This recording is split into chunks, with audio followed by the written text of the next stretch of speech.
Welcome everybody to the first episode of the 1-4 Flat podcast. Today we'll be talking about some NFL. I got some thoughts on some quarterbacks that may need to move on from their current teams. I got some thoughts on some college football, a quick thought on Memphis college basketball, and I got a few more thoughts on the NBA, some fashion, what's dropping and whatnot, and some music. But I just want to thank you guys for checking me out on this first edition of the 1-4 Flat podcast. No scrubs allowed. You know how this goes. Pure ballers on this podcast. All right. Start off with the NFL. So three quarterbacks I want to talk about is Drew Brees, Big Ben Roethlisberger, and Phillip Rivers. And to preface all this, I'm a huge Denver Broncos fan. I'm a huge fan of Denver Nuggets. And this is not a bias saying this about Phillip Rivers, one of our division rivals, but I'm just not a fan. I think he's a choker. He's a choker. Yeah, it's about time for them to move on. I think they should bench him. I think they should start to move away from Phillip Rivers. I think they should bench him the rest of the season and try and get a higher draft spot to get a better quarterback. Or not better quarterback, but a younger talent. A younger, exciting, talented quarterback to bring into the new stadium. Give Melvin Gordon that money to back up that young quarterback, give him some insurance. And as far as Ben Roethlisberger, I think it's about time they start moving away from him. He's getting up there in age. He's injured almost every season. I mean, seriously, and that division is just with the Baltimore Ravens, with the Cleveland Browns. Cleveland Browns aren't playing all too well, but, I think in the next couple of years they will get much better. And as far as Drew Brees goes, I'm excited to see what happens with Teddy Bridgewater. If they give him the big contract, and if they do, they gotta move away from Drew Brees. I mean, they got to if they give him all that money. But I have a feeling they'll let Teddy walk. I wouldn't mind the Broncos signing him. And I think, it'll be interesting to see how that all plays out. Because, they got a lot of players to pay.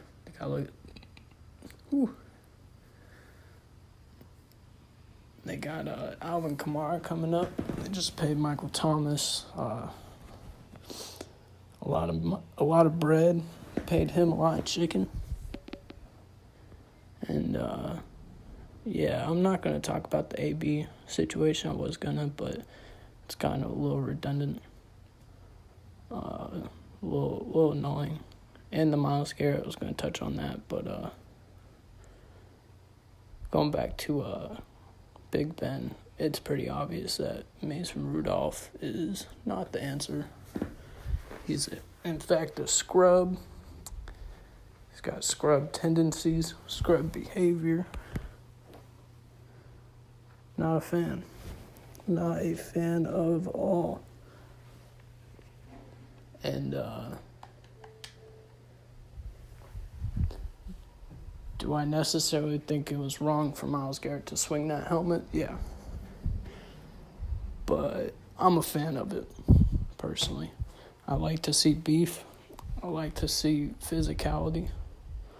I love it. I want to see more of it. And I'll tell you what, everybody will be in tune. Everybody will be watching every Steelers-Browns game from here on out.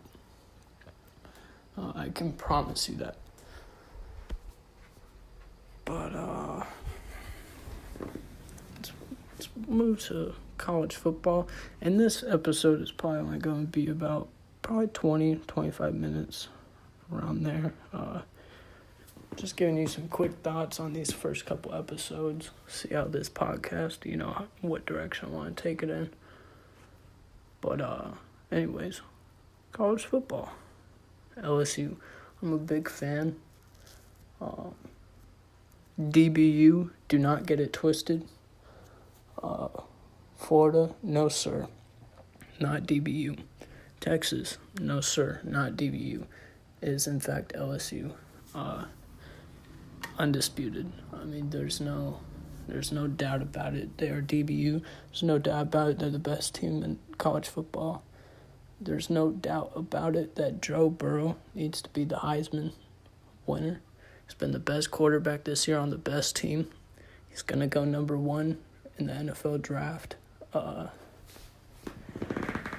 that's my thoughts on LSU. Now that Tua got hurt, I think if they see Alabama in the playoffs, they'll still have a good shot at winning the chip. But before Tua got hurt, I was saying that if LSU saw Alabama again in the playoffs, they would probably lose. It's just real hard to beat a team that good and that experienced and, that well coached 2 times in a year. It's really tough. But now I'm starting to believe that it would not matter if they saw them in the playoffs. And if I were any NFL exec, I would be scared shitless. I would be scared of drafting Tua. I wouldn't do it. He's injury prone. He's like Robert Griffin III before the NFL, and without having a great rookie season and all that, I do not believe in Tua. I like Jalen Hurts. I think people are sleeping on him a bit, to be honest. Some people are saying 4th round or so. I think that's absolutely ridiculous. There's a lot of NFL teams on the market looking for a quarterback, and he has an exceptional arm, and he's putting up ridiculous numbers this year, and I think he should go probably first, if not early 2nd round. And a little bit on the college football playoff committee, or should I say the college football cabal. And it's just like politics, man. It's crazy because we never really know what is going on behind those closed doors. And it's super annoying. I think if Alabama makes it in, I'm going to be upset. I don't think anyone wants to see an Alabama team in the playoffs without Tua. I don't think anybody wants to see that. I certainly don't want to see that. And Chase Young from the Ohio State Buckeyes. Let the kid play. I mean, I don't even know why go with that suspension. I think it was just fucking dumb. I think it was, And that's how I feel about the Wiseman kid from Memphis and the whole Penny Hardaway situation in basketball. Just let the kid play, man. I mean, they're just trying to hoop. They're just trying to hoop and make their dreams come true, but in all actuality, that 11-game suspension may benefit him a lot. Or it could hurt him, but I think it would be more helpful in the long run Because there's a lot of games in the NCAA, college basketball season. And, he would lose. He just, it's about getting hurt, hurting your draft stock. So that 11-game suspension may help him out quite a bit. But I still have a problem with them banning him for those 11 games. I think it's absolutely ridiculous. And I think that's all I have for... Oh, no, we still got to get into the NBA, baby. For 1-4 flat. You know what I'm saying? Get the hell out the way. Super happy to see Melo in the league. He deserves to be on a team. And I gotta say, man, he looks good in that Blazers uniform. He looks good. Some players, they don't fit in, it may sound weird, but some players just don't fit in a jersey. They just don't look right. Nah, Melo looks good over there in Portland. Pause. But, and he looks in shape. He's playing well. He had a good game the other night. One other player that needs to be in the league, especially if Vince Carter and Melo are in the league, is Jamal Crawford. Jay Crossover, the Sham God, he needs to be in the league. I don't see why he's not. He's never had a problem with coming off the bench. He's almost always come off the bench. I think a team could really use a Jamal Crawford on their squad because he's a straight-up hooper, and he's going to get you some buckets off the bench. And, honestly, maybe Milwaukee should sign him, because they're going to – we'll get into them in a minute, but they could definitely use some scoring without Malcolm Brogdon not being there anymore. But let's talk about the best player in the league, LeBron James. All right, I'm not a Lakers fan by any means. I am a fan of LeBron. I want to see him win, but the best player in the league, it's not Kawhi Leonard, and I take a lot of draft. I take a lot of stock in playing in games. I really do.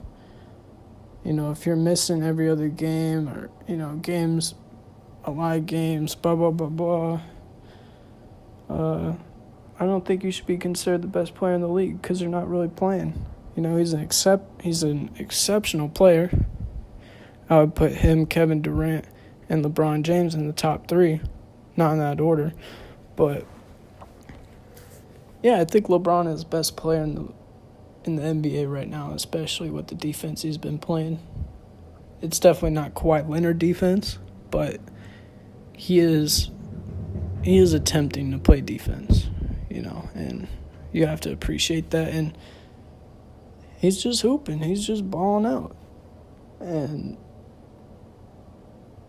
yeah, and it's most definitely not Giannis. Let's cut that out right now. You cannot crown the best player in the league with that title and not have a fucking jump shot. When he's airballing free throws every other night. When he gets to the playoffs and teams figure out him quickly in a 7-game series and shut him out. Cannot crown him the best player in the league. I'm sick and tired of that. Yeah, I think that's absolutely ridiculous. Let's see. What else we got to talk about? I just find it a little interesting what the Boston Celtics are doing right now. They're playing out of their minds. They're playing really well. And for me, it's interesting to see how teams can do with a big-name free agent coming into their building. Coming onto their squad with a whole bunch of media attention, want to pick that player apart, and as collateral damage, that team becomes collateral damage. I mean, it does. And some teams can thrive off of it, or they will not, period.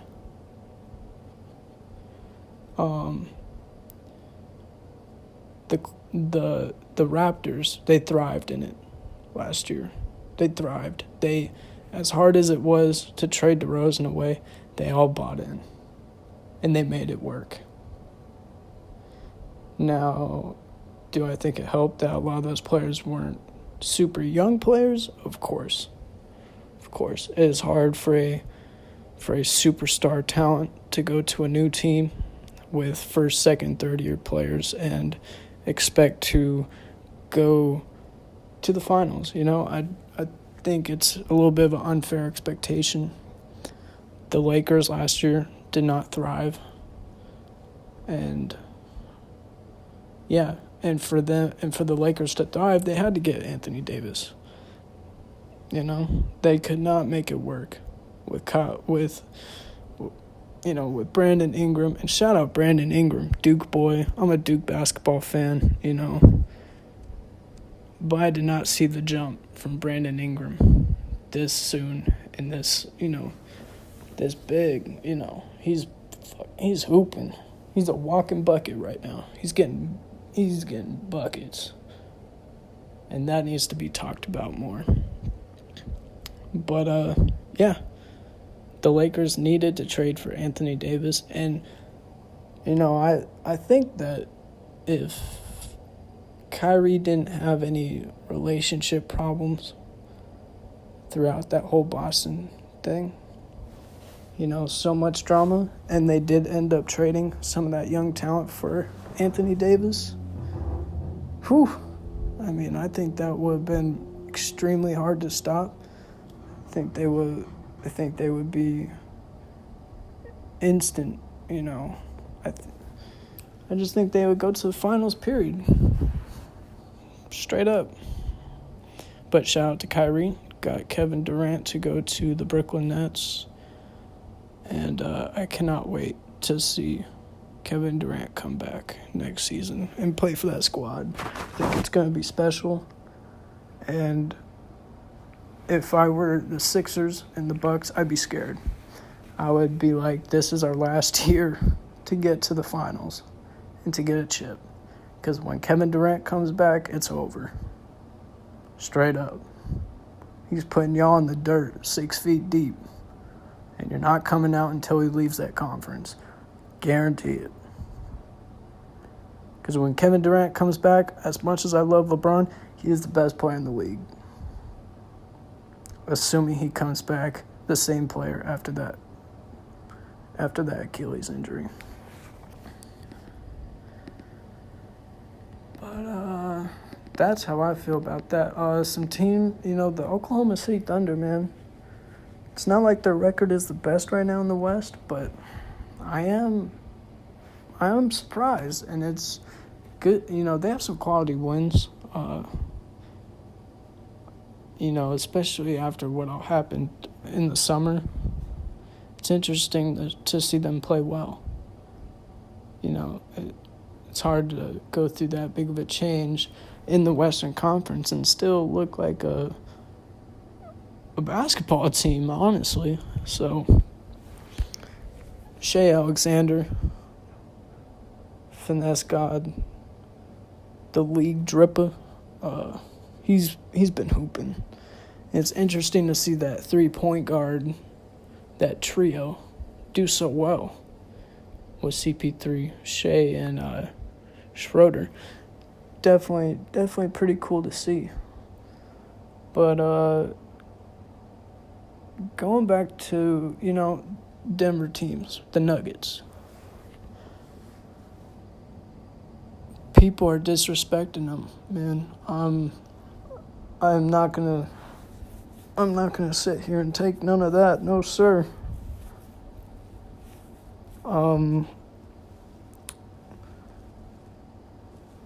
Last year in the playoffs, they went to They played in 2 series that went to Game 7s.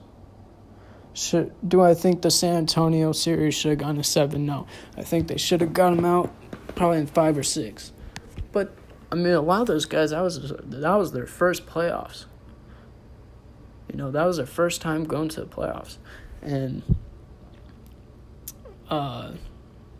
Coach Mike Malone, I think he learned a lot from that playoff run and playing Jokic all those minutes. He played him pretty much the whole game, every game, just about.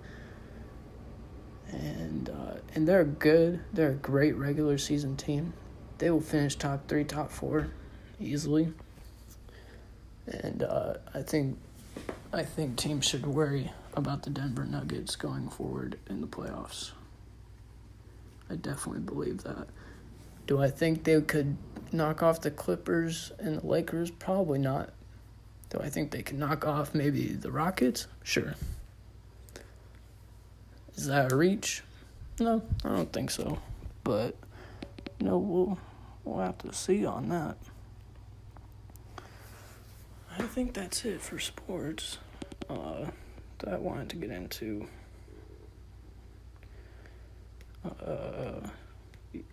Golden State's getting, it's their turn. It is their turn. Let's get into some fashion here. The Kith Air Force One. I really do. I like it a lot. I don't know why they would add that stupid little black check on the toe. I hate that shit. Just leave it the way it is. I mean, to be honest, just leave it the way it is. The Jeff Staple Air Force One. I really like it a lot. I'm a big Air Force guy. Big Nike SB fan. A Dunk fan. Jeff Staples, that's a dope shoe. I wouldn't pay my house for resale on it, but pretty dope shoe. I like it a lot. The Para Noise Air Force One with the sunflower or whatever. Super dope shoe. Super dope. I really like that shoe a lot. And the Friends and Family pair that Ben Baller showed, super dope. Super dope. A couple of shoes that I absolutely do not like is the Jordan 4. I think that shoe is just fucking ugly, to say the least. I think it's corny, to be honest. Just leave the series to Nike basketball. That's how I feel about that. And foam posits. The shattered backboard is ass. I mean, that shoe is terrible. I wish they'd do a lot better with the foam posit line, because I'm a big fan of foam posits, but I'd like to see them go back to the drawing board Nike, and because that shit is not it. The Sean Witherspoon Asics little preview that he showed, fucking fire. Those are super dope.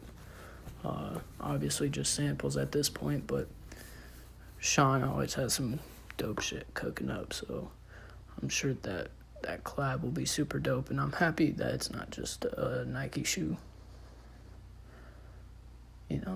Have some range, go to a different sneaker. I think those are dope.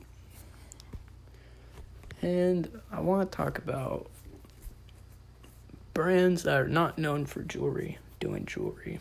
I saw Dover Street Market doing some jewelry. And some other brands, I just think it's real corny. I think it's real fucking cheap and stupid and weak. Except for Chrome Hearts. Chrome Hearts, they do it very well. Big fan of what they do over there. But, yeah, that's the only jewelry from a brand, that sort that I think can pull it off. And yeah, let's go into some music. The Grammys, I don't really give a shit about award shows and all that. But Tyler Creator's album is now a rap album, and it's probably gonna win Best Rap Album, which is hilarious to me. And Lizzo, I still don't even know who the fuck Lizzo is. Just out of nowhere, you hear Lizzo, boom, everywhere. I don't even know when she popped off, to be honest. Now she's up for multiple Grammys. I was confused, and then I was like, oh, this is what an industry plant is. I had never seen, such obvious indicators of a plant until now. And yeah, she's... the music industry is just gross. It's a bunch of shady shit. Lil Peep album. I'm a big fan of Lil Peep.